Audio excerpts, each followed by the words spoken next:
Welcome back to another episode of All Things Football. Today we have a great episode planned for you.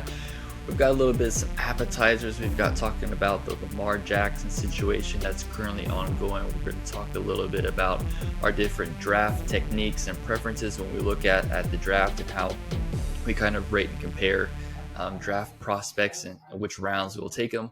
We're going to talk about why we love the draft individually, why we're looking forward to it, and then the real meat and potatoes of our draft rankings. We're going to give you our top 5 rankings of this current draft class by position.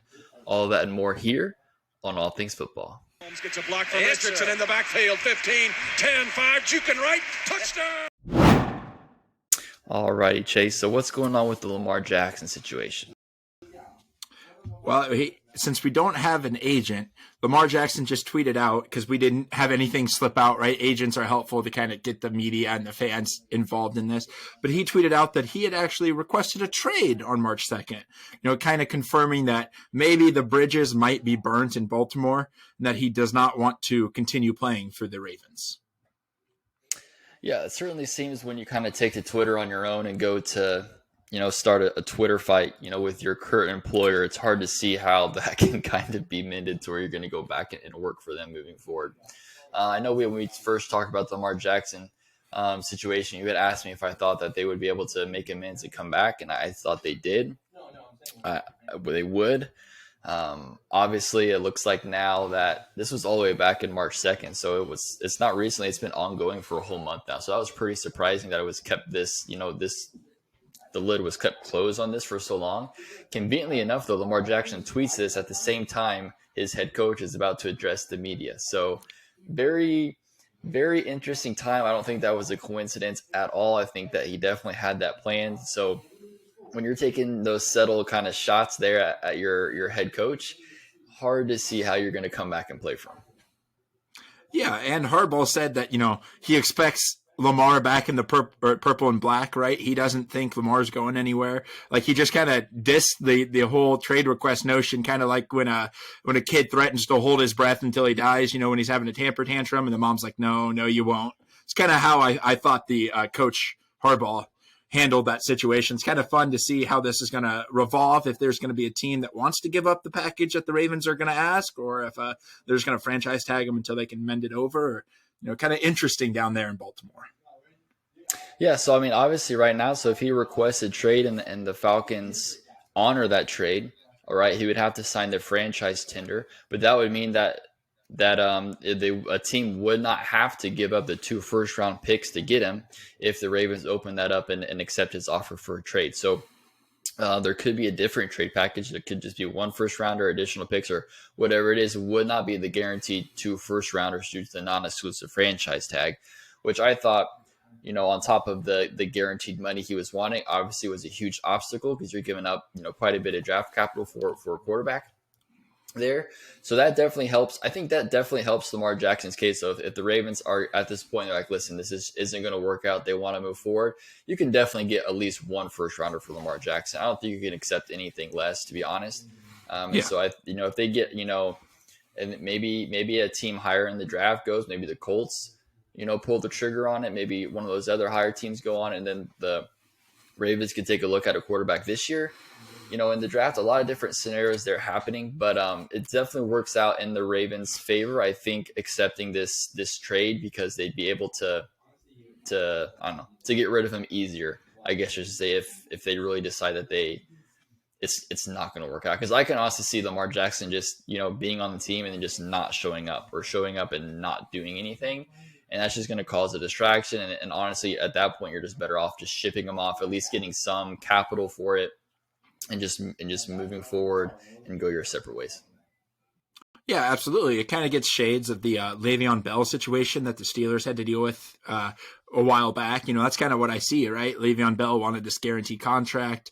No team wanted to give it to him. The Steelers weren't going to give it to him. He sat out a year, came back, realized that he wasn't going to get it, accepted less money to play for a worse team, get the Jets back then. And so it's scary to see that Lamar might be repeating old Le'Veon's footsteps. I swear, if Le'Veon if Lamar tweets out a picture of him on a jet ski, I'm gonna freak.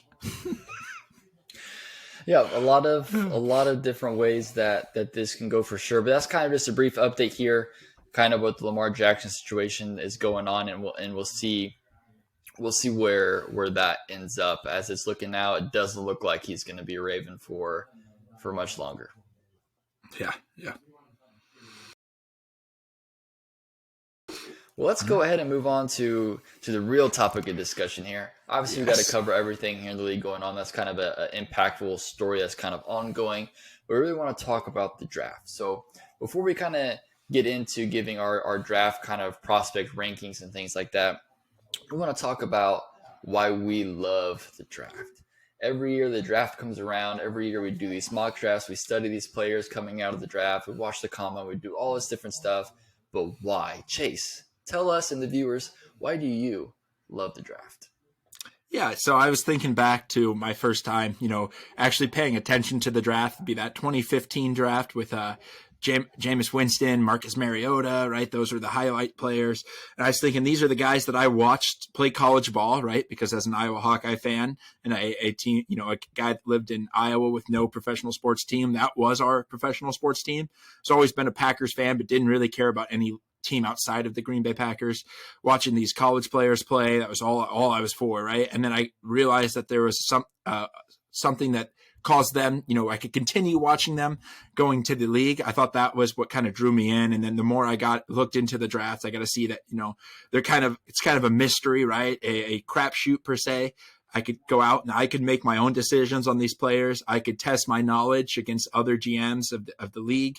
I think that's what kind of drew me in, is being able to watch these players that I'd fallen in love with in college, right? And see where I projected them and my opinions on them compared to the league's opinions. And then all the chaos of draft day, right? That old Kevin Costner movie, Draft Day, where he's the GM for the Browns, he makes the 4 trades and Vontaze Mack over everything, right? That's on the cue card. I think that just accelerated my love for the draft. I just love to see my knowledge against the GM's knowledge. I watch that movie every year during the season. It's like when you watch, like the Santa Claus or Home Alone every year during Christmas, you watch Draft Day every April before the draft. Yes. Love that movie. Don't think it's as realistic as some people might think, but it's definitely still a fun movie. Yeah. Still a fun movie. Why I love the draft. This has got me thinking kind of introspectively, because for a long time I never watched the draft. I've always been a football fan. I've always watched football. It started off, from Kansas City, so Chiefs fan my whole life. So it started off just watching Chiefs games. That's all I would watch. I didn't care about anything else but the Chiefs games. I would watch it with my dad. We'd come home every Sunday after church. We'd watch Chiefs games. That was it. And then as I kind of started getting older, I started obviously liking football more, and the Chiefs weren't very good. And so I started watching some other teams. And then I started watching, and then it was, Monday Night Football, and then it was Thursday Night Football, it was Sunday Night Football. I started branching out and watching more football. And then loosely followed college my whole life. Mizzou Tigers were my team, obviously being from Missouri. They've never really been good either. So just getting into that, and then just trying to get into more, as I was getting into more of football, I wanted to just consume as much football as I could. And so by that point, I was watching, college every Saturday, NFL, every Sunday, Monday, Thursday, as much football as I could get. Still wasn't into the draft quite yet, though. I would just, look at the recap on my phone, see who the Chiefs got, and I was like, okay, cool, we got these players. Hopefully they'll work out. But then when I started, honestly, for me, it happened in 2018 was the first year where I really focused on the draft. And honestly, I think it's because, when I was on my mission for my church in Puerto Rico, I went 2 years from 2015 to 2017 where I had no football at all. While we're on our missions for the Church of Jesus Christ of Latter-day Saints, we don't do any of the outside world stuff. Just focus on, on our mission, right? And preaching the gospel. And so that left when I came back, there was such a void missing of football that I just had to fill it with literally everything. And so that was when there wasn't any football on to watch, there was a draft, there was a combine. And so that's when I started getting into it fuller, because I missed football so much. I just needed to overcompensate. to have that football during the offseason. And so I was able to finally get that football and really get into the draft and study those players. And then, like you said, I think for me, my dream job in the NFL would be a general manager. I'm not saying I'd be any good at it. I'm better than any of these other guys, but to sit there and put a team, a championship team together, that's got to be so gratifying. And so for me, being able to kind of look about how I can make certain teams better, and I'm paying attention to these players, how they are in college, and projecting them into the NFL, the different rounds where I would take in the different teams I think would be a good fit. It's just super fun kind of putting the team together, being like an architect and building an overall product of a team that I think could be successful. And so for me, I just get like an immense joy of just kind of fulfilling my lifelong dream of being a GM that would never happen, but I get to pretend like it does with these mock drafts and every year going into it. And so for me, that's why I love the draft, is because I get to just do a little bit of my lifelong dream of a satisfaction of being a general manager, even if it's just here, doing mock drafts on a podcast. And so that's why I love the draft, because I get to play pretend GM. Yeah, it's kind of interesting, right? Is you got into football first, and then you couldn't get enough football, and you got into the draft. And I was the opposite way, right? I got into the draft kind of first, and then the draft accelerated my love to football, where I was, knowing these guys, these, 6th, 5th rounders by name, watching them, hoping to see one of them play, or the steal of the draft, right? The draft is a magical time in everyone's life. And it's actually just a month away from the recording of this. We got a month to go. Yeah, that's super exciting. Obviously, it's super cool too to watch these guys' dreams come true. I mean, how hard that they work for their entire life to get to this point, to make it to the National Football League. It is super fun to watch, especially the change it's going to make for them and their families moving forward. A lot of people come, as ESPN loves to show us, from these horrible, hard backgrounds, and so. It's nice that that they're rewarded for the hard work and have a chance to come out of that, and bring their family along, and obviously their future family, to where their future family won't have to struggle kind of like they did. So super gratifying and satisfying to see those players, especially when I really like, honestly, I prefer them when they're at home with their families instead of being at the actual draft, just to celebrate when they get that phone call with their families. It's a really cool moment to see.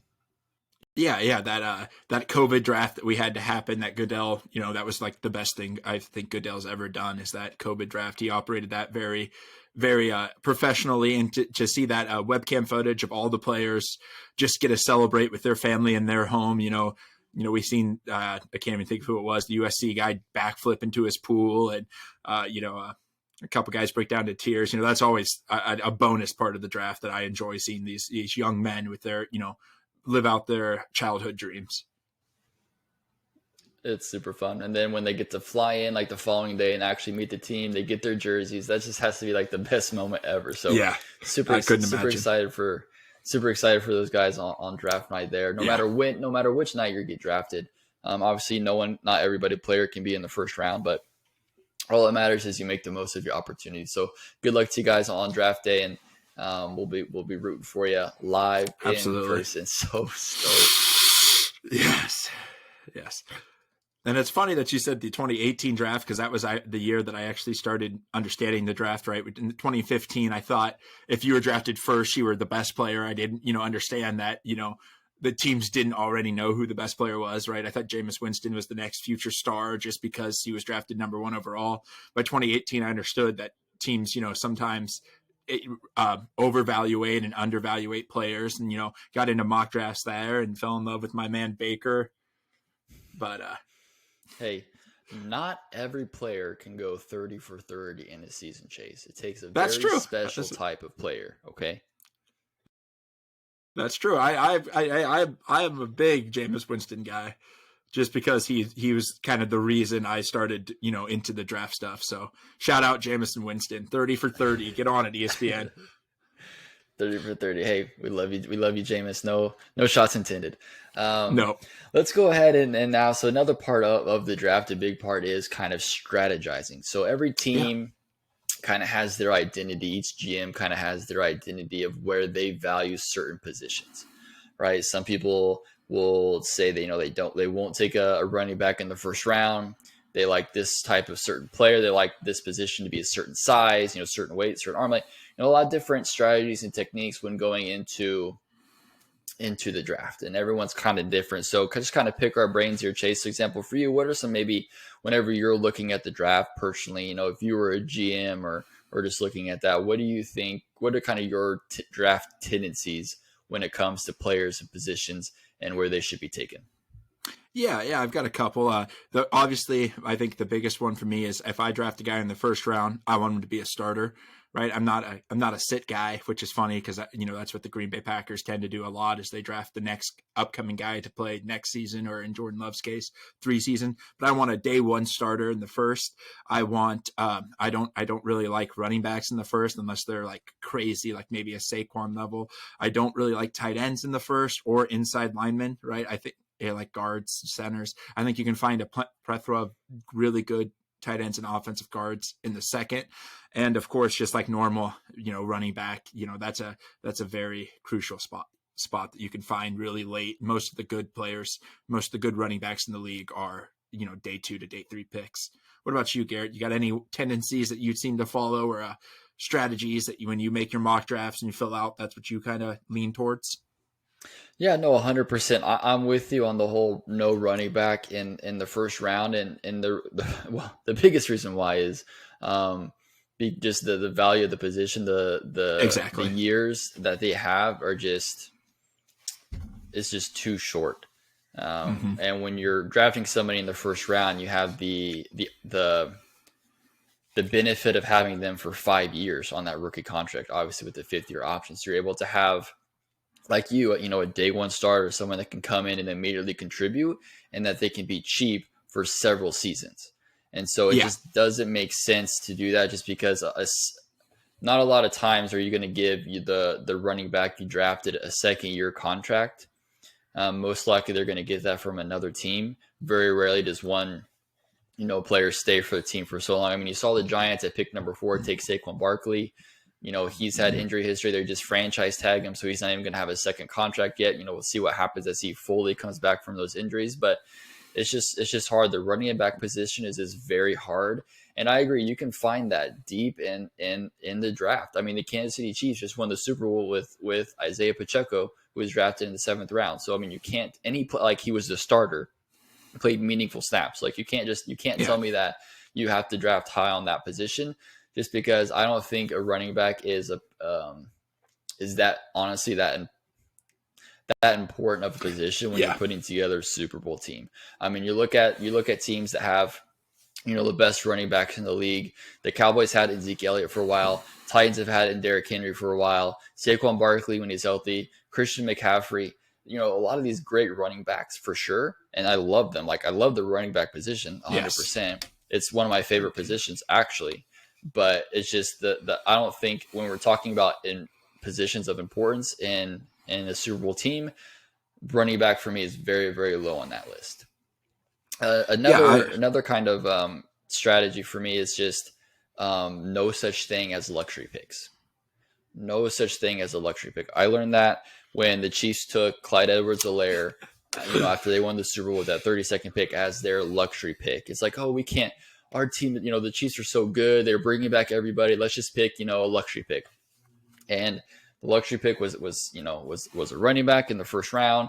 And Clyde, he's been, just average, right? He hasn't been anything great. And I just think about the value that they could have had in another position at that level. I mean, he didn't even suit up for them at all in the Super Bowl. So he was sitting there on the sideline in jeans and a t-shirt, just like I was. So the whole luxury pick thing, I don't believe that. If anybody tells me their team can afford a luxury pick, they're lying to you. They're wrong. It is a horrible strategy. I do not agree with so-called luxury picks. Yeah. I agree. That's a very good take, right? There's never a perfect team. There's always somewhere that you can get better. You don't need to take you don't have the ability to take a luxury pick. A guy, instead of upgrading here, we can afford to do. No, you can't. And that Clyde Edwards-Helaire broke both of your rules, right? Running back in the first, luxury pick. That was a rough draft for both of us. Let me tell you. That was a love draft, wasn't it? Yes. So that was a rough draft for me. I mean, I'm not gonna lie. But yeah, those are kind of my two strongest, I guess, strategies or things. My pet peeves on draft night is Yes. when taking a running back at one overall, or just in general where you're picking a luxury pick and you're not using that to actually get a player of at a meaningful position to play meaningful snaps and meaningful football. Yeah, exactly. I agree. I agree. All right. I Well, guess hey, I think it's time. I think it is Alrighty, time for the let's debut our top five top draft five. prospect rankings of the 2023 NFL draft. Now we're not going to start with quarterback. We're going to do quarterback last because we think that's going to be the one we're going to differ the most. Yep, the gloves are And coming so off. gloves are coming off. So I got my draft notebook here.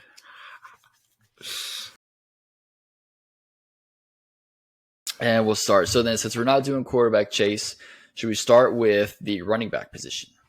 Yeah, I think so. We just talked about how we don't want to take any in the first, but it's a fun position, right? It's a position that when they see it get drafted, fans go nuts for it. It's a very fun, it's one of the funnest positions, that the home run pick. So let's start with running back. Let's do it. You want to go ahead and debut your rankings here real quick?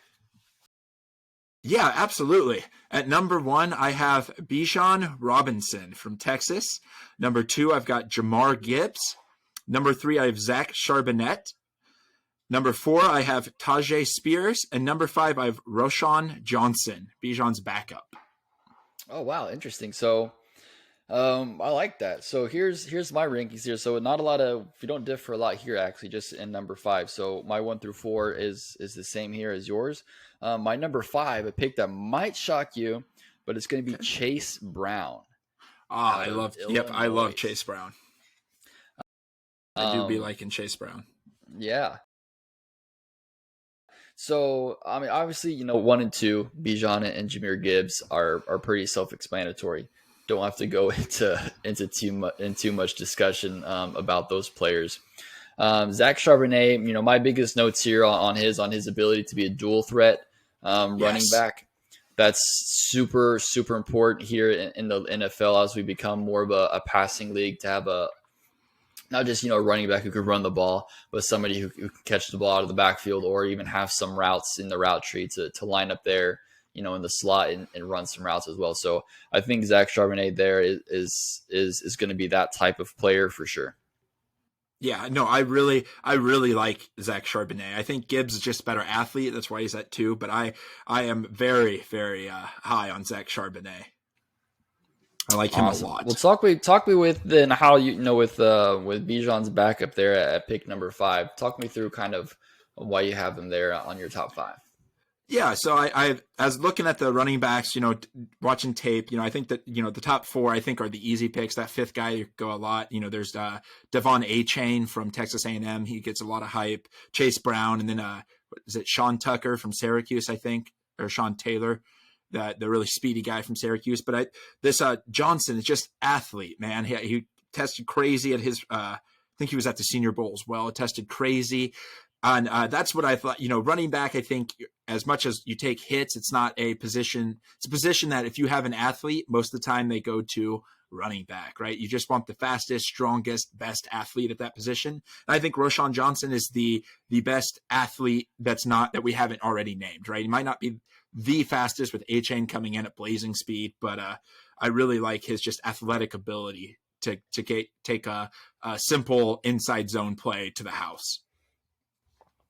I like it. That's a good analysis. Yeah, and so for me, kind of what I was thinking on that number 5 spot, I was going back and forth with a couple different players, but I just kind of really fell on Chase Brown and just kind of fell in love with him. He's one of my draft crushes this year at the running back position. I think he's going to be a steal later on in the draft. By no means, I don't think he's a day one pick at all. No. Day 2, maybe at the end of the 3rd, but probably not.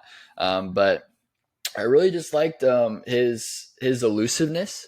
I thought was Yeah. very impressive. He was, tied third in college of most missed tackles, and then also his ability to run the ball. So I mean, he had 23 runs of 15 or more yards throughout the season. So he's fast when he can get out there. He can go, and you love to see that obviously in a running back whenever they can find the open field and just take off and then make people miss. Obviously, elusiveness is a huge trait in a running back.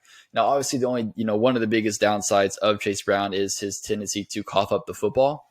That is unfortunate, but obviously fumbles are going to happen, but you can come up there and you can make the most of it whenever you're learning at the next level to hold on to the ball. Going to be hit a lot harder, but you're going to have better Yeah. coaching, and just as you continue to grow, to make sure to keep that ball safe. But that's kind of why I had Chase up here in my top 5. Is I just really love his running capability, his speed, and his elusiveness. Yeah, yeah, and as our resident Big Ten homer, right? I watched him quite a bit, and he was all of Illinois' offense, man. There, if Chase Brown had a bad game, Illinois had a bad game. They had that stellar defense with a couple of guys that I'm sure we might get to later on with in our rankings, but that offense ran through Chase Brown. You always like to see that. A lot of people talk about running back touches in college, how they're scared.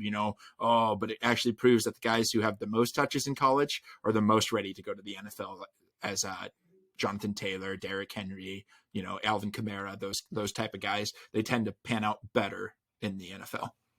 Yeah, 1,600 yards, almost 2,000 all-purpose yards. So that's a lot of volume even in college. So so he can definitely handle the volume, I think, and coming up there and eventually be successful in the NFL. So I'm excited to see kind of where he lands and his potential. So definitely someone I'll be watching when he gets to the league for sure. Yeah, absolutely. I'm not mad about Chase Brown at 5. Right. Moving on. What do you think? We tackle the wide receivers. I don't think there'll be much. I think maybe our positions might be off, but I think we'll have the same 5 names, I believe. I'll let you start this one out. Okay, let's do it. So at number 1, I have Jackson Smith-Njigba. that name's going to give me problems for the rest of his career. But I have Zay Flowers. At number 2, at number 3, I have Quentin Johnson. 4, I have Jordan Addison, and 5, I have Jalen Hyatt. Oh, okay. So we don't. All right. So I'll rank mine, and then we'll talk about that a little because we do differ a little bit. We have number 1 is JSN again. I think he is just a knockout of the park, home run wide receiver. Number 2, I have Jordan Addison. I really like Addison's ability. He's not a burner, but he's a decent really good route runner. He performed with Kenny Pickett, and he transferred to USC. He performed with Caleb Williams. Number 3, I have Quentin Johnston. Number 4, I have Josh Downs. Then number 5, I have Zay Flowers. So the guy obviously that we have different. Josh Downs. I really like Josh Downs coming out of UNC. Drake May and Sam Howell's favorite target back then. He's kind of small and he lacks strength at the next level. He gets kind of pushed around in press coverage a little bit, but I think that's one thing that the NFL weight room can help put up. I don't know how good UNC's weight room is, but I think an NFL team can help him kind of put the strength in his upper body. But he's an excellent route runner. He tends to pluck balls out of the air with his hands. And he was, for a little guy, he was kind of a red zone target, kind of like an Adam Thielen, where he was a red zone target, but not a big, kind of Masha target like T. Higgins is. I'm really high on Josh Downs. That's good. Yes. I mean, I'm not, not mad at that at all. I just really love Hyatt. Yeah. It's each position typically I have what I refer to as my draft crush, where it's just somebody that I really love and I refuse to put him anywhere below number 5. Obviously I'm not crushing enough to make him the number 1 overall wide receiver. I'm not that naive or that in love, but to be in their top 5, a player who I'm really high on, I really like, and for me that's Jalen Hyatt. I mean, you talk about speed, you talk about a guy that can turn on the burners and just run overs, verts, crossovers, and everything like that, and just get him into space, get him the ball in his hands, and he is gone. It's honestly just kind of like watching what Tyreek Hill does. Just one of those guys who is just so fast and just as good at finding the end zone when he has the ball in his hand. So I look back at the game that Hyatt had against Bama when he just put on a clinic. I think he scored, I'm pretty sure, Yes, every single touchdown that game, I if think not so. almost all of them. And so he was just getting the ball and he was just took over that game. And so yeah, so I just love on that game for me was when I was like, oh, this guy, I would love to have him on my team. So very high on Jalen Hyatt. Excited to see kind of where he goes, what offensive system he goes to. The offensive system in Tennessee is very kind of gimmicky, very different. Okay, that's what I was going to say. Yeah. So obviously, there is that concern. So, I haven't overlooked that as well. But whenever you're just looking at the talent that he has, I'm hopeful that he'd be able to translate that in the NFL. And if he's in the right system and he's in the right offense, I think he can be very successful. Yeah. Hyatt reminds me of kind of Christian Watson coming out of North Dakota State. They kind of run a gimmicky system, right? Christian Watson looks like a stud. I am very high on him being a Packer, but I wasn't happy when he drafted him. Right? Hyatt kind of has the same. He's kind of a bigger body. I think Hyatt's like 6'1", I believe, but a bigger body, speed guy. Kind of like an MVS. Again, but has, runs gimmicky systems, not the greatest route runner, and also kind of has trouble sometimes tracking the ball. Obviously not in the Bama game, but there's other games that Hendon Hooker put the ball kind of right where it needed to be, and Hyatt it just kind of lost it in the sun. It seems like he might have a little problems tracking the ball, but Christian Watson fixed that during this season, so maybe Hyatt can do the same. I don't hate him in your top 5 either. I think that gimmicky offense, and also I think he was kind of hyped to run real fast at the combine, and he wasn't even the fastest receiver. I think that kind of soured me on him a little bit, not soured me enough to, turn away from him as one of the top guys in this class, but just kind of put a little stayed taste in my mouth. Gotcha. But other than that, probably kind of a general consensus, at least of the overall top 4, for sure. Yeah. And I think that's kind of the general consensus for everybody. With this draft class, it's not, as stacked as some previous draft classes that we've seen, but still good quality talent. But I think the majority of the quality talent is going to come in, rounds 3, 4, and 5, kind of players that no one's really high on that's going to come out and kind of be successful. I think there's a big clump of them there that are going to be around that area where they're pretty much the same as far as, where I would take them. Yeah, they're kind of clumped together and haven't really, separated themselves, either, sooner in the draft or later in the draft. So it's just going to be one of those things where they're just going to take advantage of the opportunity and hope to ball out. Yeah, I agree 100%. Let's go ahead and go on to a wide receiver's counterpart here. Half offensive lineman, half wide receiver. In the NFL, it's more of a kind of a fourth wide receiver options most times, but the tight end position. So go ahead and give us your tight end rankings here. All right, I've got my number 1 as Dalton Kincaid. Then I've got number 2 as my man Sam Laporta. Number 3 is Michael Mayers. Number 4 is Luke Musgraves. And coming in at number 5 is Darnell Washington. Okay, yeah. So we have the same players here, just in a different position. I figured. So I have Michael Myers Mayers as my number 1. I've got Dalton Kincaid as number 2. Then I have Darnell Washington at 3, Sam Laporta at 4, and Luke Musgrave at 5. Okay. And so my reason for having Michael there at first is I have eyes. I watched Notre Dame play this season, and he was phenomenal. I like Kincaid a lot, but I just, as far as the eye test goes, to me, Michael Mayer played a lot better and has more potential. Yeah. So I'm not mad at Kincaid. If he was to go first in the draft, at the tight end position or over that, I'm not mad about it. But for me, if I'm looking at it, eye test first, and Michael Mayer passes the eye test for me 110%. I agree. I have Kincaid, Laporta, and Mayer all as a second round, kind of that clump right there. I wouldn't be surprised if any of those guys kind of move up and down and go. I like Mayer a lot. Kincaid kind of a sneaky athlete. That's what they call all the guys that come out, right? A sneaky athlete. I think he's the closest thing that we've seen to a true receiving threat, kind of like a Kelsey or not Kittle, Kelsey or Pitts that can actually block, right? The Kittle's got that. Kittle's kind of a unicorn. He's built like an offensive lineman that runs. Kincaid's not. He's kind of a thinner guy, kind of a wide receiver, but he also has that blocking prowess, and I think he's just a little bit more of a receiving threat than Mayer. Yeah, and then for me, having Darnell Washington there kind of at 3 is just honestly just coming off of kind of his combine performance. I usually aren't. I'm usually not swayed too much by a combine performance because I don't value that as much as looking Yeah. at a full season. But when you look at Darnell Washington, it's hard. And I know we kind of talked about this when we kind of gave our combine review, but it's hard whenever you're not even the best player at your position on your team. And so I think that's something that affected, Darnell Washington is having to be behind Brock Bowers and Bowers balling out every single game. And Yeah. we didn't get to see as much of Darnell Washington as we could have, as maybe we would have liked. And so it was important for him to have a strong combine where he was able to kind of showcase off his skills and talents.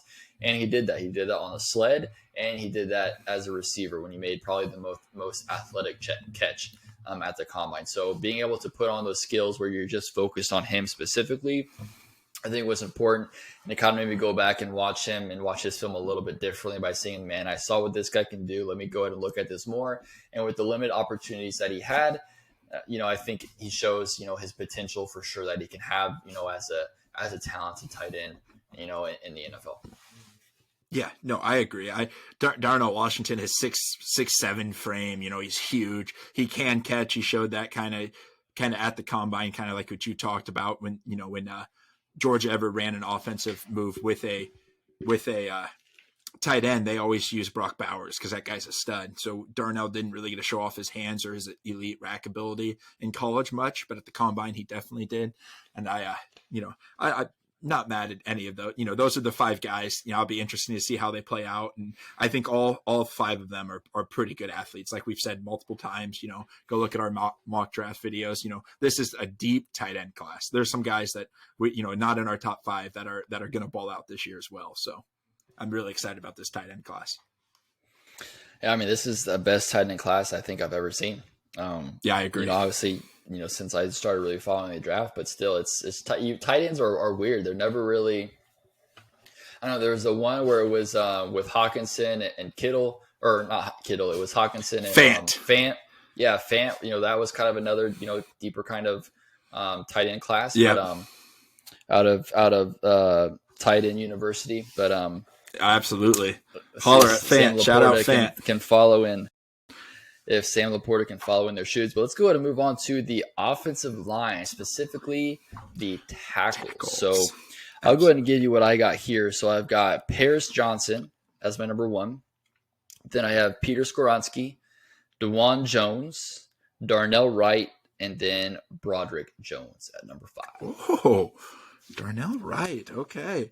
So I've got my 5 is Paris Johnson Jr., Then I've got Anton Harrison from Oklahoma at 2, Peter Skronsky at 3, Broderick Jones at 4, and DeJuan Jones at 5. And I have a first-round grade on all 5 of those guys. I think this is a very top-heavy tackle class, right? I like Duncan, and we kind of talked about that. But those 5 guys I could see all going in the first and deservingly. So I really like them. The Darnell Wright, huh? Let's talk about him a little bit. Yeah. So I mean, So I didn't watch too much Tennessee. I mean, I won't lie, I didn't watch too much Tennessee. Obviously, I liked, what Hooker and Hyatt was doing. So I watched them, most towards the end of the year when, it was like looking they were going to make a playoff push. I focused on them a little bit more to kind of see that. But I'd actually seen a mock, actually. This is what drew me to Darnell Wright, because I seen a mock to the Chiefs. And so I thought, well, let me, if someone's mocking him here to my team, let me go and take a look, because I really hadn't paid attention to him really at all. And then when I started kind of watching it and kind of watched what he was doing, I was like, oh, dang, I actually really like this guy. And so I really like what I was seeing out of him. And so he didn't give up any sacks at all. And he has experience on both sides, so a left tackle and a right tackle. So he's going to be able to come in and play either side of the ball, I think, effectively. And so maybe that is why he was mocked to the Chiefs, because we're kind of possibly in that limbo, right, of left tackle versus right tackle. Yeah. And so, yeah, so I just think he's very physical. He gets to the point of attack very quick, and just looking at that play, I think he's definitely in my top 5 for sure. Yeah, yeah. I'll have to go and do. I haven't watched, like I said, I watched the Bama game at Tennessee, and then a little bit towards the end when when I thought they were going to match up with Georgia, and they faltered that. But so I have to go back and kind of study him a little bit, see where I rank him. I haven't. He really hasn't been on my radar, I guess. So I have to go back and kind of conform an opinion about him. Yeah, well, go check it out. I think you'll like it, especially in the run game. He's a mauler when they're running Okay. the football. So definitely focus on that when you're doing it. Yeah, absolutely. All right. And I think we had both the tackles for Ohio State in our top five, right? You had both Paris and DeWand Yes, yes. as well. Yeah. Um, no, I agree. Walk us through a little bit, kind of what you were thinking. I can give you my thoughts after. Absolutely. So I think Paris Johnson was my number one anyway, and then he balled out at the pro day. I mean, even CJ Stout, stopped throwing and looked over and said, "Hey, this guy moves like a tight end. Where's that been?" Right? Anytime you get your quarterback that's played with you, for your career to be like, "Whoa, this guy's a freak," that's kind of helpful. And then Dewan, right? He ran at the combine. He was one of the only top consensus tackle run at the combine. He's huge. I mean, just a huge man. And he ran like I think in the fives, maybe high fives, but still in the fives. That's insane. Like I just think this guy is a very mobile guy. I think he had the bad luck of playing left tackle because there's a generational cornerstone left tackle in Paris Johnson. So he had to play right tackle. I know a lot, not a lot of teams looking for tackles are in the Chiefs position where they could go right tackle. A lot of times when you draft a tackle in the first, you're looking for your blindside blocker left tackle. But I really like him, and I think he could probably make that transition to left tackle if he needed to, kind of like Orlando Brown did and Ron Stanley and such like that. But yeah, I'm really, really like him. And just because, again, he's huge and he can move, right? That's what I want. I want a big, muscular, I don't know how about much muscular is, but a big, strong offensive tackle that moves.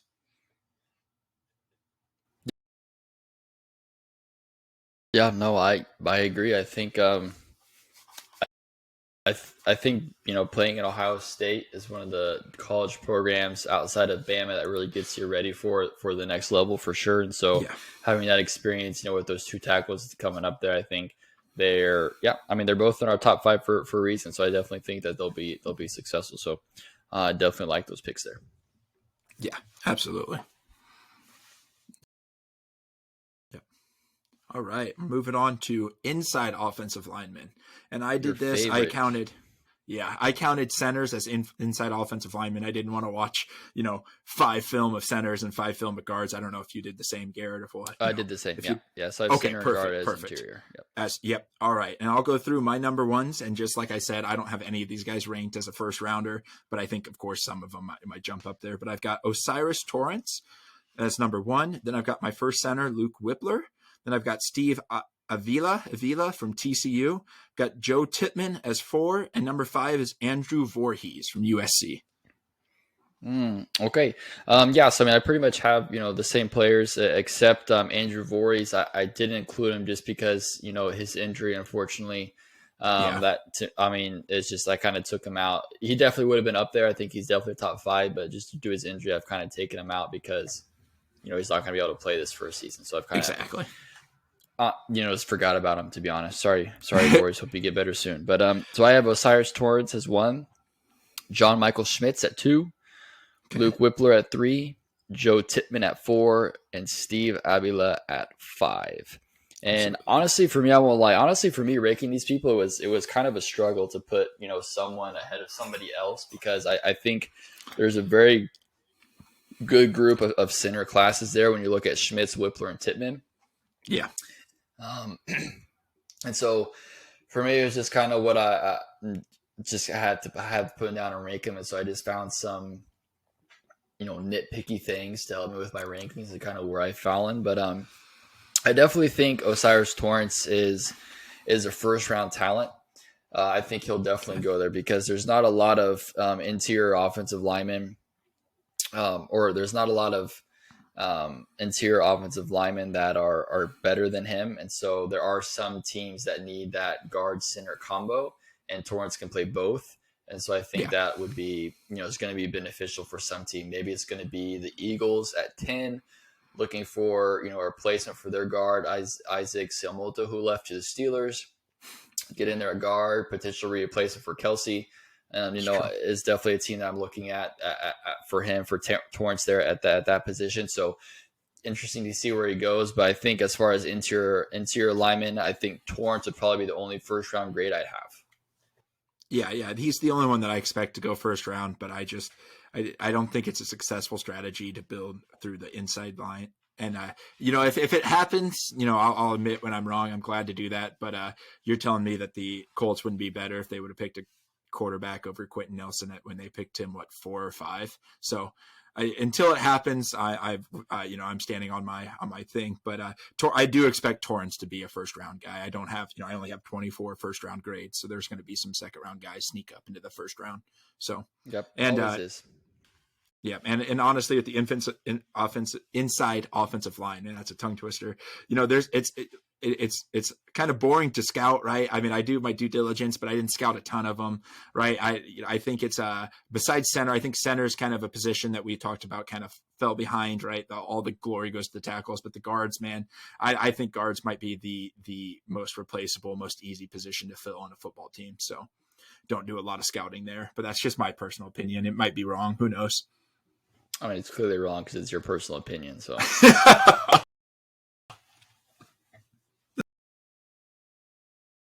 all right, throwing shots. Just kidding. So, that obviously wraps up the offensive side of the ball minus the quarterbacks. We will finish up with the quarterbacks. So make sure you check that out as well. So let's go ahead and move on to the defensive side of the ball, the guys that are tasked with sacking the quarterback. So the edge rushers. Chase, go ahead and give me your top edge 5. rushers. All right, I've got my number 1 guy, Will Anderson Jr.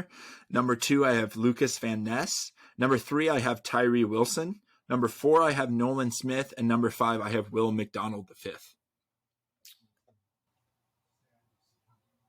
Interesting. I always read that as the 4th. Oh, I think it is. I might have wrote it down wrong. Oh, okay. I don't know. Roman numerals, whatever. But anyway. Yeah. Anyway, okay, awesome. Cool. So pretty similar here.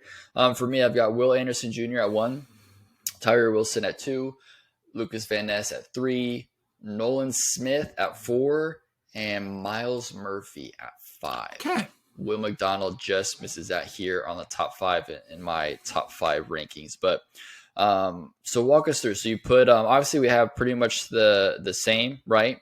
Except I have Myles Murphy and you have Will McDonald. So talk to me a little bit about Will McDonald there.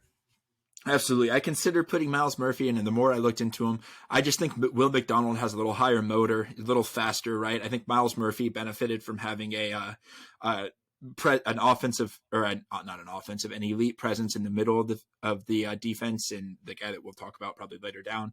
But I think Will McDonald was kind of the guy for Iowa State, right? I liked his production, and I wasn't.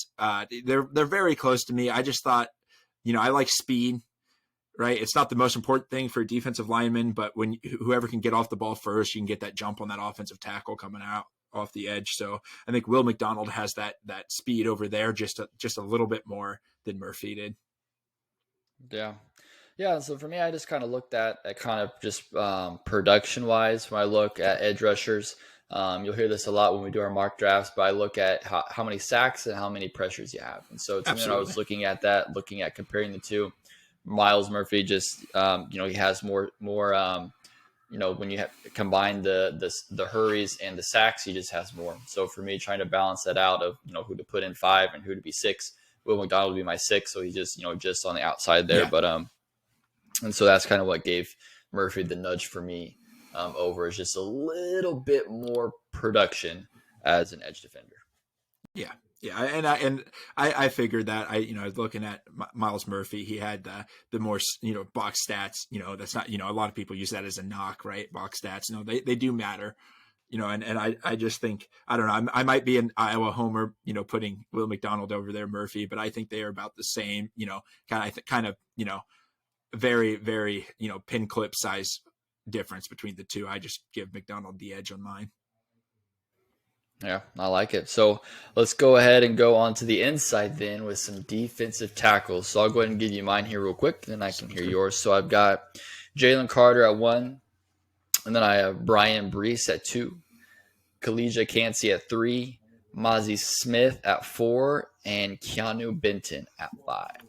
Ooh. All right, Ozzie Smith. So I've got this one. We might have some discussion here, but I've got my number one, obviously Jalen Carter. My number two is Brian Breezy. My number three is Skia Ika from Baylor. Number four is Kalisha Cansey, and then number five is Keanu Benton. I'm really kind of big on Skia Ika. I don't know if Really? that's Yeah. how you So I pronounce his would. first name, but Yeah. So I'm interested in that because I just I don't know. I couldn't see it. I can't see yeah, it. So excited to hear your kind of thoughts on it. let me pull up his. But yeah, I thought he kind of was that defensive anchor for Baylor. I thought he won with a variety of moves, and I'm excited about his ability to both rush the passer and stop the run. Right, you don't need kind of that's why Kalisha Cansey, he might be the better pass rusher out of all of these guys besides Jalen Carter. But his run, he's thin. His run stop ability is not there. I really like Skia Ika and the ability to stop the run. I think I view him as more of a DJ Reader type player, right? Or kind of underrated his whole career, but he's an elite, maybe not elite, maybe great defensive tackle. I don't know. It's kind of one of my bigger draft crushes is Skia Ika from Baylor. Gotcha. Yeah, no, I get draft coaches, but I don't know. I just comparing him with Collegiate Cansey. I don't know how you can do that when you look at the stats that they had last week. Collegiate Cansey just had a way better, way better season. I mean, it's just. I mean, obviously, I don't think when looking at interior defensive linemen, I don't think sacks matter as much as the edge Yeah. defenders. But just the amount of pressures, like hurries that he got with Sakia and zero sacks, 14, I think, or 13 hurries, like pressures in there, didn't really seem to really affect the quarterback that much. And I was looking at him and looking at those numbers compared to like Khalija Cansey, who had a lot Yeah. of numbers, a lot of job affected quarterbacks. So I respect the draft crush, but definitely that might be the one we're the farthest apart on so far. Yeah. I think so. I don't know. I think he is one of those players that as I look at him, he's got all the right traits. And I think he's a guy that will perform better in NFL, kind of the guy, uh, if it was a quarterback, they call him projects, right? I don't think he's a project, but I just think he's a guy kind of like GJ Reader or kind of a different version of Kenny Clark, right? Maybe not the best pass rusher, but has the ability to with his size, and he's just a run stopping machine in the middle of the field there. I like it. I like it. So, yeah, well, it's good. I'm glad we kind of finally got more of a kind of a discussion there on Yeah. that one because definitely, definitely couldn't be farther from you on that player. But that's the beauty of the draft. Everyone kind of has their draft coaches and the people that they're high on, and Yeah. obviously sometimes it works out, and then sometimes it doesn't. So it'll be interesting, to track his history as we look back on this and see, in the Yeah. end who kind of had the right take on it. So that's why we love the draft, to see if we were right or we were wrong. Exactly. All right. Do you want to talk about Maisie Smith a little bit, or because I almost put him in as over Keanu Benton, but he didn't get the nod for me. I mean, yeah, I could talk about Maisie Smith. Not like a too much here. I don't. When I just was kind of looking at him, I was just looking at somebody who can affect the pass. The quarterback.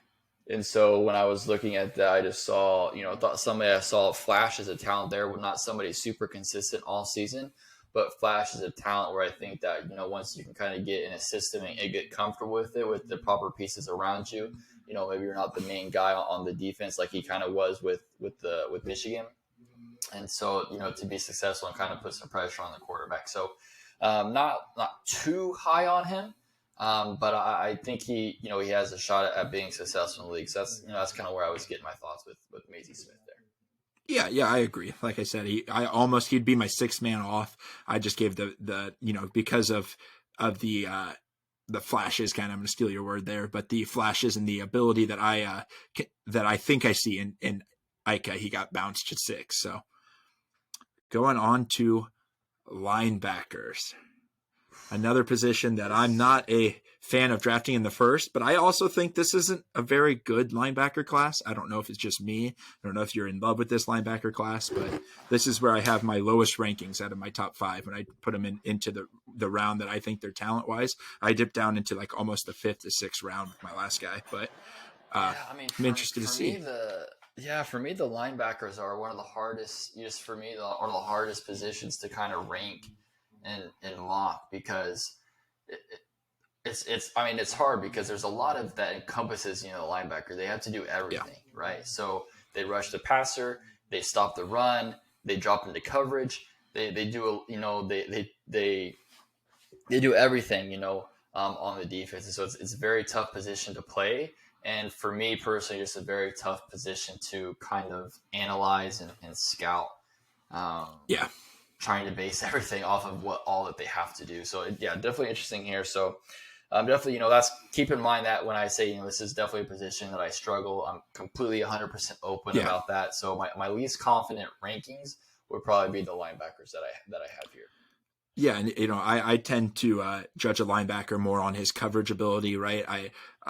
Blake, we talked about it in the past. Blake Martinez burned me as the Packers fans wanted to sign him to a deal, and this guy couldn't cover the slowest wide receiver in the league, but he could tackle like a machine, right? I want a guy that can drop back into coverage to stop a pass when this is a pass heavy league. But you're right, this is we have tons of linebacker, like Green Bay just drafted Quay Walker, who's an excellent pass rush, right? Kind of struggles on the run, and then they have Devondre Campbell, who is kind of the opposite of that, more of a run stopping linebacker. So it's interesting that the linebacker's position that's asked to do almost everything on the defense. So it is an interesting. This is, I think, the rankings.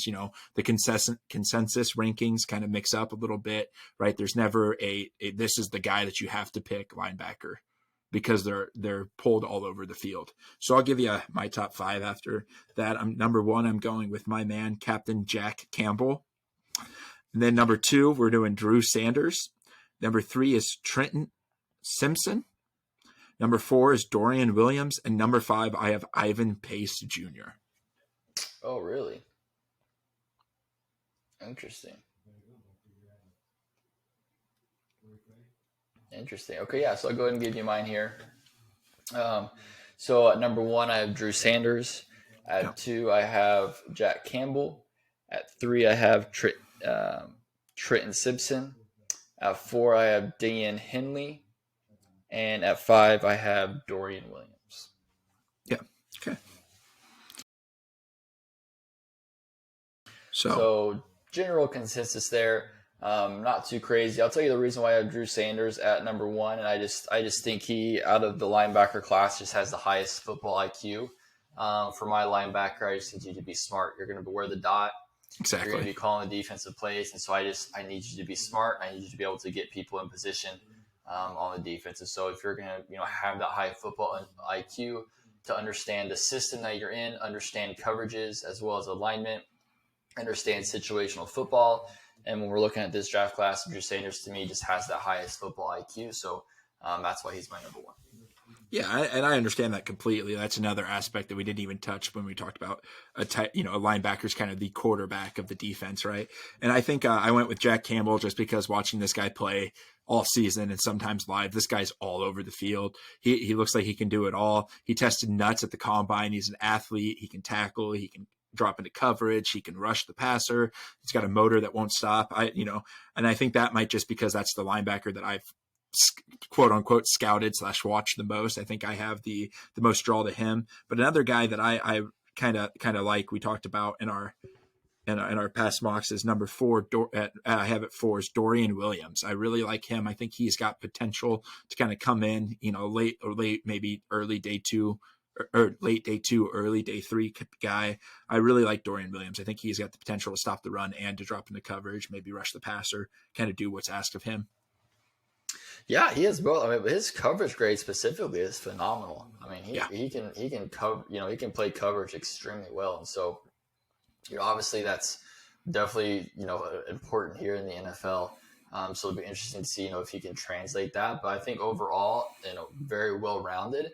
but his coverage grade is a lot higher than most at the linebacker spot. So I like that pick there, and like he's in our top 5, for both of us, so for sure. So I don't want to do cornerbacks yet. I think cornerbacks are my favorite part of the defense here. So let's go ahead and let's do safeties here real quick, and then we can finish with cornerbacks. So let's go ahead, and Jason, want to go ahead and give me your top 5 safeties here? Yeah. So I have number 1, I have Brian Branch. I think he's the consensus number 1, a first-round draft grade. Number 2, I have Antonio Johnson. Number 3, I have Jamie Robinson. Number 4, I have Brian Branch's running buddy and Jordan Battle. And then number 5, I finished with old Sidney Brown. So I have the exact same. Okay, that's what I figured. I think safety, believe it or not, I think safety might be one of the easier positions to scout, at least for me. And safety is kind of my favorite defensive position. I don't know really why. Green Bay's really never had a stud safety since I've been a fan of them, but I tend to draw myself towards the safeties of the league. So I think I spend a little extra time ranking them, and it's nice to see that we have the same top 5. That's pretty cool.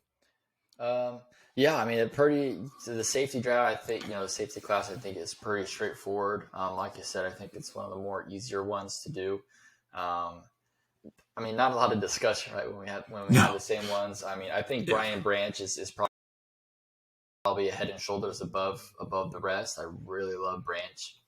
I think he's going to be a day 1 starter, and my early take is he'll be defensive player of the year. I think it's hard for a safety to win defensive player of the year. Yeah. But my early kind of, calling my shot here now, as of right now, is obviously it'll depend on kind of where he does go in the draft, as well. But my early kind of hot take is he'll be defensive player of the year as a safety. I like it. Hot takes out the gate. And I have a first-round grade on him, and I also have a first-round grade on Antonio Johnson. I really like him. He's a hard-hitting safety. I like my safeties to be able to lower the boom, right, to get the guy that, get him kind of scared of running through that middle of the field. I think Antonio Johnson does that, and he's also an athlete, right? I think there's a common theme, right? I want the best athletes playing football, right? So I really like Antonio Johnson, but of course, Brian, I agree with you. Brian Branch is a head and shoulders above everyone else. Like we mocked him to your Packers, so if you remember that. Yes. Go watch that. That's fun. Depot coming to Green Bay. Okay, let's get down to the cornerback. So my favorite position on the defensive side of the ball. So this is the one where I think we might have some a little different. Already. Here. So let me go ahead and give you mine, and I'll go ahead and get yours, and we can go ahead and discuss. So, number 1, Devin Witherspoon. Number 2, Christian Gonzalez. 3 is Joey Porter Jr. 4, Emmanuel Forbes, and 5, Deontay Banks. Okay, so we have some of the same guy. We change a little bit to the end. We have a little different positioning. My guys are: 1 is Christian Gonzalez, 2 is Devon Witherspoon, 3 is still Joey Porter Jr., number 4 is Deontay Banks, and number 5 is Cam Smith. Okay, so no Forbes. No Forbes. Forbes would be my 6. Gotcha. Yes, I have Smith as my 6. So okay. Let me go ahead and give you my thoughts here. So I was high on Devin Witherspoon all year. Through the combine and the pro day, I really fell in love with Christian Gonzalez. It was very tough for me to put him number 2, but when I just kept looking at it, I just couldn't get over the fact that Devin Witherspoon only allowed a passer rating of 25.3 when targeted. Yeah. And only allowed 35.5% completion rate. And so when I was just looking at that, like that's just stuck in my head. As much as I wanted to put Christian as number 1 there, I just couldn't get away with that. That whenever Devin was targeted, he did not allow them to complete the pass. And so for me, that's in the end, that's what kind of sealed Devin up there as my number 1 corner. Yeah. So I was high on Christian Gonzalez all year, watching, Big Ten guy, watching a lot of Illinois. This Devon Witherspoon was just nuts. Go back to scout him, and I think the first game I picked was his Wisconsin, I believe he played, and that happened to be his worst game maybe of his career. He looked lost out there, and I can't hold him against him one game because I watched other games, and this guy's, he's the real deal, and he's hard hitting. I just think Christian Gonzalez, is more of a ball hawking a little bit more than Devon Witherspoon. Devon Witherspoon's kind of a run help cornerback, which is not a knock on either one of those two guys, right? I like them both, and I wouldn't be surprised if they get flipped in the draft, right? Witherspoon starts gaining steam. Witherspoon, I just hope, I think Witherspoon fits into a very unique defense that uses safeties more in a press and, wants to be down in the receiver's face. And there's a lot of teams that do that, but I think Gonzalez you can plug him in kind of on most teams, on all teams actually, and he'd be a absolute stud. I think the big one, right? Deontay Banks is, I talked about him in our combine risers. He kind of jumped out. 3 Big Ten guys. Joey Porter, we have at 3. Joey Porter, I think it's self-explanatory. His very long arms reach and his ability to keep up with the wide receivers on almost every break. And number 5, I have Cam Smith. That's kind of where we differ. You've got Forbes. I've got Cam Smith. Forbes definitely the more ball hawking, interception ready safety, kind of the Trayvon Diggs type. But Cam Smith, going against my normal draft strategies of just getting athletes, I think Cam Smith just plays the game, right? Not the most athletic, still kind of speedy, ran like a 4.5, maybe 4.4 in between there. But I think he just does everything right? I think he's just the guy that can come in and be maybe not the number 1 anytime soon. Maybe he needs a couple years to develop into that, but he can definitely be the number 2 guy. And I have a first round grade on all 5 of my cornerbacks. I really like this cornerback class. Yeah, extremely, extremely deep cornerback class. I have a round 1 on everyone actually, except for Cam Smith. I think he's a round 2 guy. But for me, with the Forbes is obviously the ball hawking things. I mean, he has an NFL or a college record of 6 career pick sixes. So not only is he getting interceptions, but he's turning it into points. Yeah. And just the ball hawk, obviously, kind of like you mentioned with Trayvon Diggs, but also a guy that's not giving up a lot. I mean, he only gave up, a completion percentage of 53%. So he's when we talked about Trayvon Diggs, yes, he was a ball hawk, but he was also giving up a lot of yardage because he was so aggressive. Whereas with Forbes here, yes, he's going to be aggressive, but he's also going to make the play on the ball if he knows he's not going to be able to get the pick. And so he's able to kind of pull it back and, make the play and get the PBU to do that. And so for me, having the smarts to be able to be aggressive enough to go and get the pick, most times get it, but also recognize when you're not going to be able to get it, instead of leaving your team out to dry, your safety have to come in behind you to clean up your mess. You can be smart and pull up and just make the play on the ball or tackle the receiver. So that's for me kind of why Forbes is up there over Cam Smith. Yeah, and I we just kind of switched on those two because I've got a high second round grade on Forbes, but I'm not mad that he's in your top 5. I think he is a baller. Like we both said, that this cornerback class is deep, and I think they're pretty good. I think this is probably one of the better cornerback classes I've seen coming into a draft. Now, unless you have any more comments on our cornerbacks, I don't. I think it's time we get. All right, we get to the most important position of football, baby. Drum roll, please. The mainstay. Chase, hit me with your top 5 quarterbacks. All right. Number 1, Anthony Richardson from Florida. Number 2, CJ Stout. Number 3, Bryce Young. Number 4, Will Levis. And number 5, Dorian Thompson-Robinson, DTR from UCLA. Really? Oh, this is going to be fun. Okay, here's mine. Bryce Young at number 1. CJ Stroud at number 2. Hendon Hooker at number 3. Anthony Richardson at 4. Stetson Bennett. Number 5. Okay. Coming in with perfect, with a lot. Glad we saved this for last. And so let me preface this.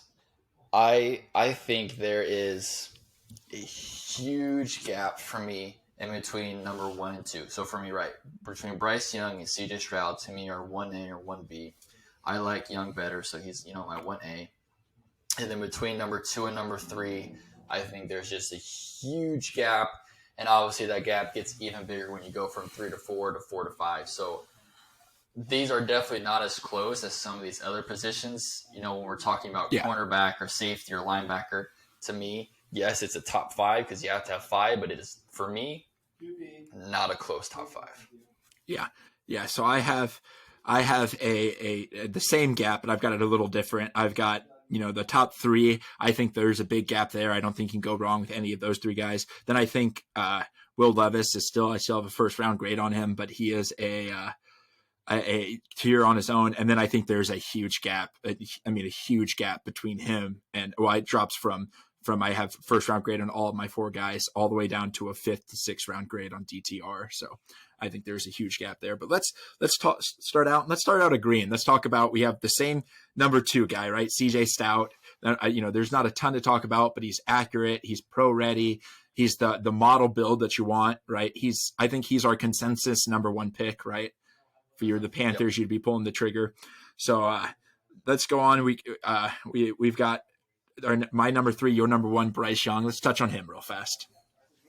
Yeah, so I mean, obviously the concern is his size, his weight and his height and things like that. If he's going to be able to play at the level, take the punishment. We've seen some smaller guys come into the league, have success. He's kind of compared to Drew Brees, but I just think that's in this case, I think it's hogwash. I just throw it out the window. I said if you can ball, you can ball, and Bryce Young can ball.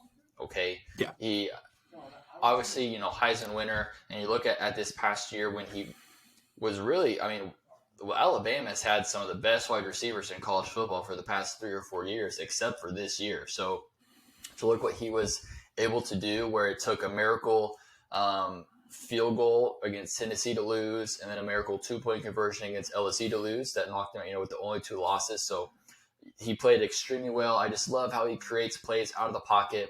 He's able to run and keep his eyes downfield. He's accurate with the football as well. Just a playmaker. I love watching him, and I've said this before, where I'm in love with Young. If I could pick him as my quarterback, if I needed a quarterback in this draft, I would pick Young.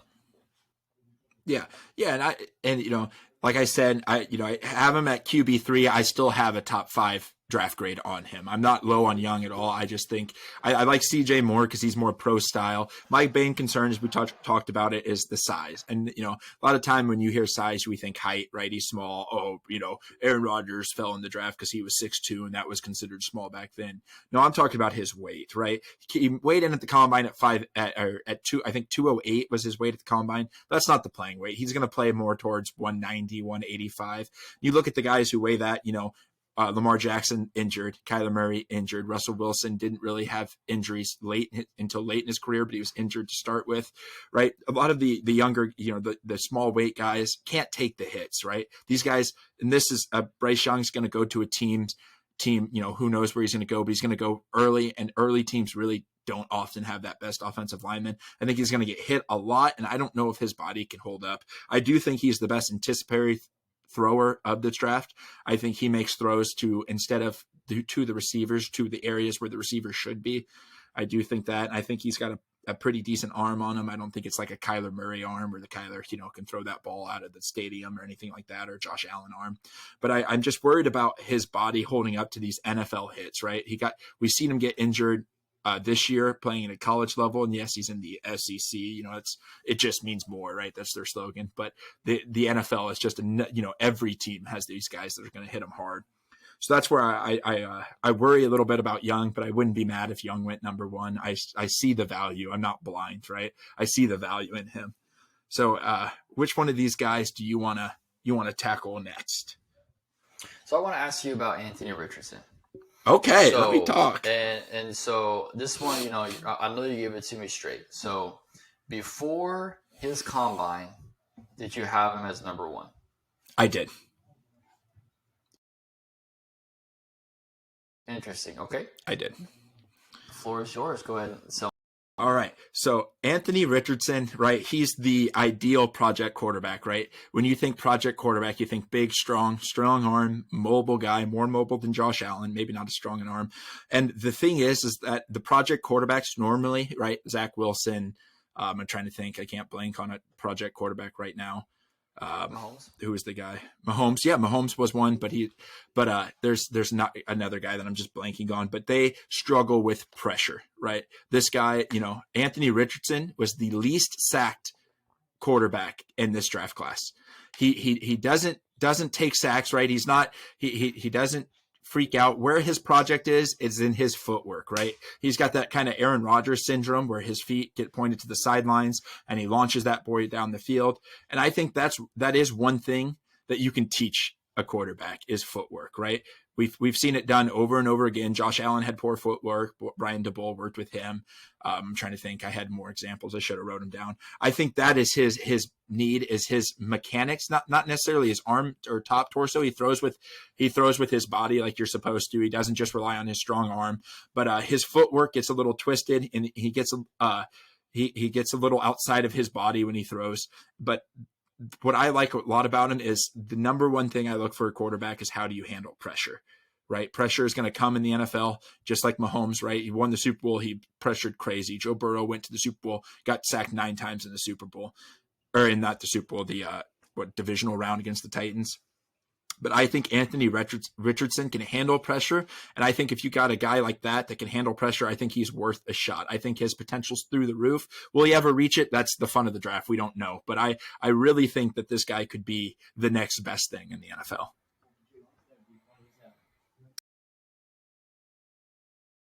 That's a take, my friend. That's a take. I just, not saying it can't be successful, but, for me, I have eyes. I have eyes. My eyes have seen the good.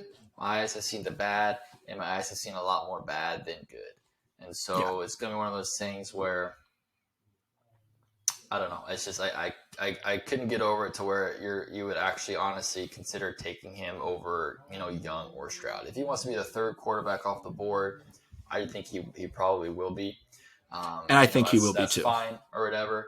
But to rank him over Stroud or Young, I think you're crazy.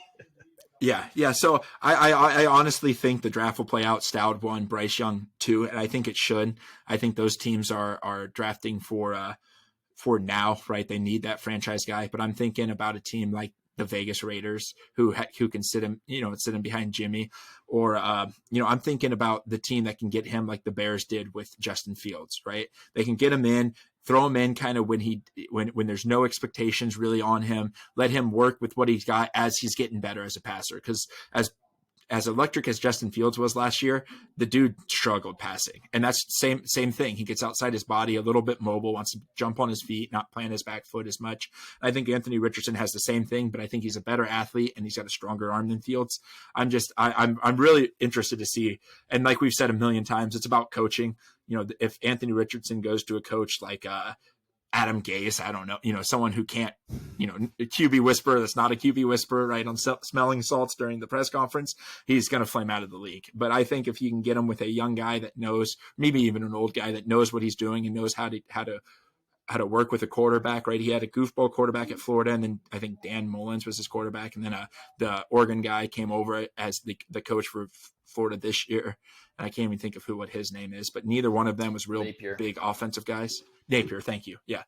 Neither one of them was necessarily quarterback whisperers, right? I mean, Justin Herbert was phenomenal at Oregon, but he's a phenomenal quarterback. That wasn't Oregon shaping him. So I'm really interested to get him into an actual NFL, study time, get him like a Jordan Palmer type guy, right? Jordan Palmer, the QB whisperer, get him something like that to work with him and get his feet. And I think that's his major thing. I think his accuracy comes down to his feet, not his decision-making. I really think that is the major flaw. And I think that's a very fixable flaw for someone that has a ceiling out of the roof. Well, we'll see how that plays out. So something else here is interesting. So I know you have Will Levis in your top 5. I do not. So I definitely want to touch on that. I see a lot of, him, probably the consistent ranking is probably QB4 in the draft class, I think, by a lot of people. I cannot stand Will Levis, and I will not touch him with a 12-foot pole. I want him nowhere near my team at all. I do not see it. And when I look at a quarterback, I want to look at how you play the position. I don't care about your arm. I don't care how far you can throw the ball. That seems to be the only talking point when it comes to Will Levis. And I don't get how you can be an NFL quarterback when you only have one thing that's talked about.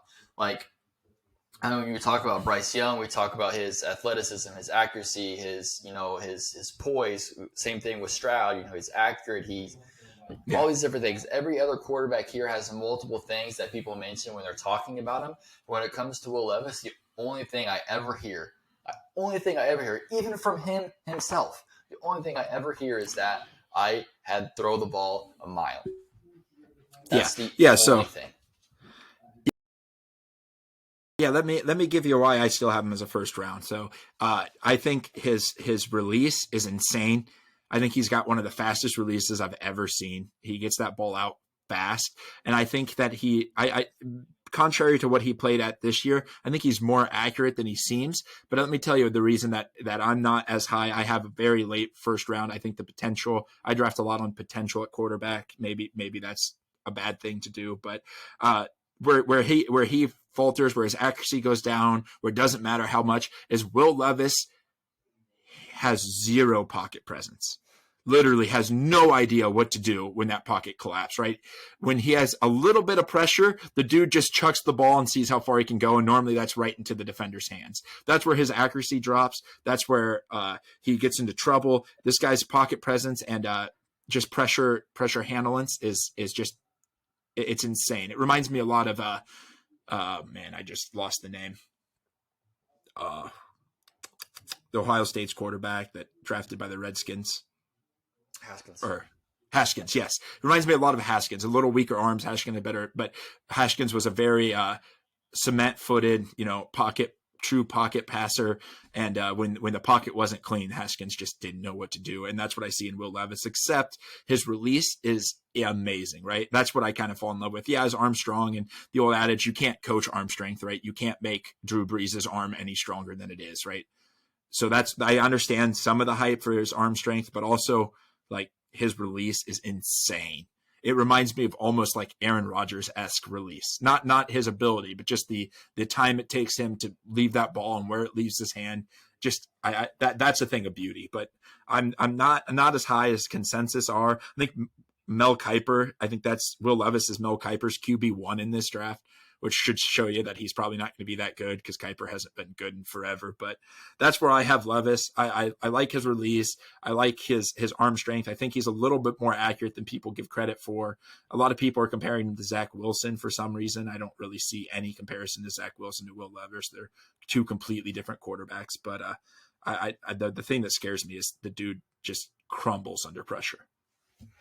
Yeah, and for me, a big thing for me when I'm looking at who I want as a quarterback is I want to know how you are situationally, or how you're competing, and when I need you to step up and make a play to extend a drive or to score a touchdown to get the lead or something like that, I need you to at least make that play or give your receiver or whatever a chance to make a play. Obviously, if they drop or do something, that's not on you, but you gave them the opportunity. And I watched time after time again, just this season, to where they lost games because of Levis. They did not win games because of him.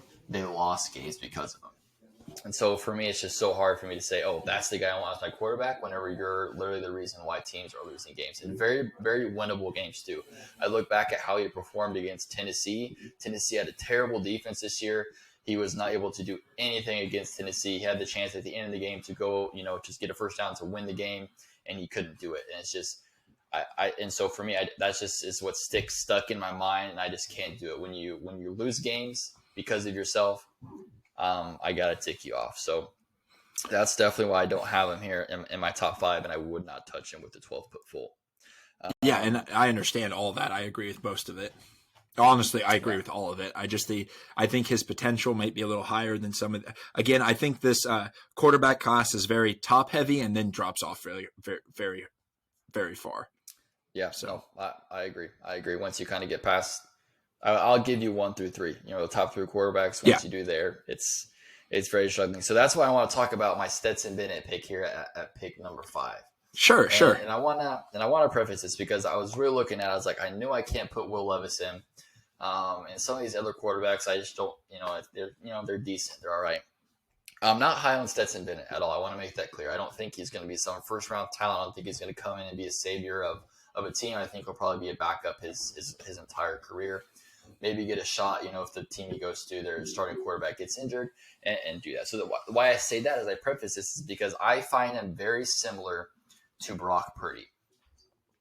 And now it's very weird that we have a 2-time national champion come in and he's not hyped up at all. Like, could you like? I just can't think of, especially at the quarterback position. Like I don't know if we've ever seen this before, where and it's not just because so he's good because the talent around him. He plays up, he plays good, he plays well, but the Georgia Bulldogs won not because of him. In spite of him, They didn't lose because of him. So, I mean, he put them in positions to win games. He didn't put them in positions to lose games. And because of their defense and the playmakers around them, they were able to win games. It's very similar to how Brock Purdy was with the 49ers when he took the job over. He did not play them out of any games. He played well within the system, and he relied on his dynamic offensive weapons, good coaching, and a stellar defense to help propel him to the NFC Championship game, in which I think if he's healthy, they win that game. I agree. And so for me, when I'm looking at that, Stetson Bennett to me, I think is the Brock Purdy of this draft. I don't think he's going to be Mr. Irrelevant. I think he'll probably go around, I would say round 4 or 5. Ooh, okay. But just we're looking at this, and I just think it's interesting. So we're looking at it like, last year, could you imagine Brock Purdy had the success? So these were the quarterbacks that were drafted last year. So you had Kenny Pickett. It was the only round 1 quarterback to the Steelers. You had Malik Willis to the Titans at round 3, Sam Howell to Commanders round 5, Desmond Ridder, Falcons round 3, Matt Corral, Panthers round 3, Chris Olgukin, Steelers round 7, Bailey Zappi, Patriots round 4, Brock Purdy, 49ers round 7, just relevant, and then Skylar Thompson also round 7 to the Dolphins. So horrible quarterback class. Yes. Last year, 100%. But you can't tell me after this past season that if you went back and did a redraft, that Brock Purdy would not be the first quarterback off the board. Yeah. And it's not even saying because he's actually the best quarterback of the group. He may not be. I think time will tell. Obviously, we're just one season in. But because he was put into a system with great coaching, great offensive weapons, and a great defense, he was able to play within that system, which is exactly what Stetson Bennett was asked to do in Georgia. And I think obviously what he's going to be asked to do in the NFL. And so if he's in the right system, I think he could be, a decent quarterback and play well within it. Yeah, I agree. I think Stetson Bennett, there's some things that concern me about him, but again, he's not looked at, if he was looked at as a early day 2 guy or it's first round or even a third round guy, I'd be fighting that a little bit more. But for the value that you'll get, where he'll be drafted at, I can't complain, right? I mean, Stetson Bennett would probably make my top 10 if I made one for quarterbacks. Again, this quarterback class, we can't say it enough. And I think Stetson Bennett probably would have been my QB 2 following Matt Corral last year. So, I'm not mad at that. I'm not a big Stetson Bennett guy. I think he's got some arrogance issues, right? Turned down the Senior Bowl, didn't want it, just some dumb things that he thought he didn't need to improve. Like, it's like that he doesn't want to improve his own stock going into this draft. It's not, it's just weird. Something rubs me wrong about that. You got some questions about this guy. Scouts want to see it. And then you're going to say, no, I'm too good for that. Like, come on, man. But I'm interested actually to talk about your quarterback 3. That's the guy that I am not a fan of, Mr. Hendon Hooker. Hendon Hooker to the Vikings, baby. You heard it here first. I would love that.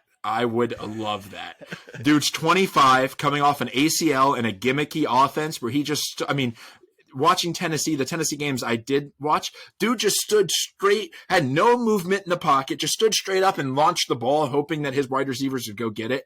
I am very low on Hendon Hooker. I think the world is very low. Well, maybe not. I've seen that mock draft come out on, I think NFL Network had it. I don't remember who actually put it out, but it had Hendon Hooker at number 5 to the Seahawks. Like, you got to be kidding me. This guy, this is the equivalent to putting up stats equals getting drafted. Not looking at anything below that, right? As you preface, you have a huge gap already, so I'm not really talking about you, more talking about those NFL guys. But Hendon Hooker, I think we talked about a little bit when we talked about Hyatt, that gimmicky offense. I think that affects him less as a wide receiver, right? He's still learning the routes. He's just not running them. But Hendon Hooker, right? He reads only like half of the field every read. His plays are designed for that. Has zero, very little movement outside of designated QB runs or QB scrambles. No, jumping on his feet or bobbing like quarterbacks you see like Mahomes or Herbert do, right? I am not a Hendon Hooker fan, and I 25 years old, coming off an ACL, so he'll be 26 before he even gets to experience any real NFL football. That's count me out. It's a tough selling point for sure, and I don't knock you or anybody else for thinking that, but I look at what he's able to do. I mean, if we're talking about here, at least he had the second best passer rating behind C.J. Stroud this past year.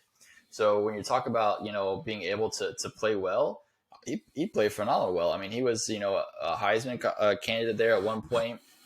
Kind of fell off down there at the stretch. Obviously, when he got hurt, he was playing Tennessee into the national playoffs. Obviously, fell out when he kind of got hurt, and they lost that second game. But definitely had a shot there at the end to make the playoffs. And I think maybe the story is a little bit different of him. But I agree. So I mean, whenever he's back there and the pocket is clean, he's phenomenal. But whenever the pocket starts to break down and he has to kind of scramble and stuff, where Bryce Young kind of excels at that point, Hooker kind of goes the other way. So I'm with you on that one. Like we mentioned, there is a huge gap here in between. But as far as the other quarterbacks, I really like Ken Hooker. He's one of the, I wouldn't say he's a draft crush of mine, but when we're talking about these quarterbacks, just his ability to throw the ball deep. He had one of the highest deep grades of all quarterbacks this past season. And so obviously the pocket's not going to be clean 24/7, so he definitely would have to work on that scrambling. But I don't think he's going to come in and be a starter anytime soon, but I think he can add, depth to a position. And so, so I like Ken Hooker. Like I said, I think, we saw the Vikings kind of take a chance on Kellen Mond out of A&M a couple years ago. And I think they probably look at Hendon Hooker as well. Because that kind of play style is kind of similar to Kirk Cousins, where Kirk isn't out there scrambling and running around, very much. And so neither is going to be Hendon Hooker, although Hooker would be 10 times more athletic than Kirk Cousins. But that's kind of my idea behind it is looking at, just his, he had a great completion percentage, almost 70%, had a great passer rating, second out of these top five, at least my top five guys. And so just the ability to make plays when the pocket is clean shows promise. Obviously, the injury and age is a question for sure, but you're still getting him on that 5-year deal to where, might be able to make something happen. And, we'll kind of see, but I do like Hendon Hooker. I enjoyed watching him in college, and we'll see if that, translates to the NFL at all. Yeah. Think about that. By the time it would be you get your second contract for your quarterback, he'd be 30 years old.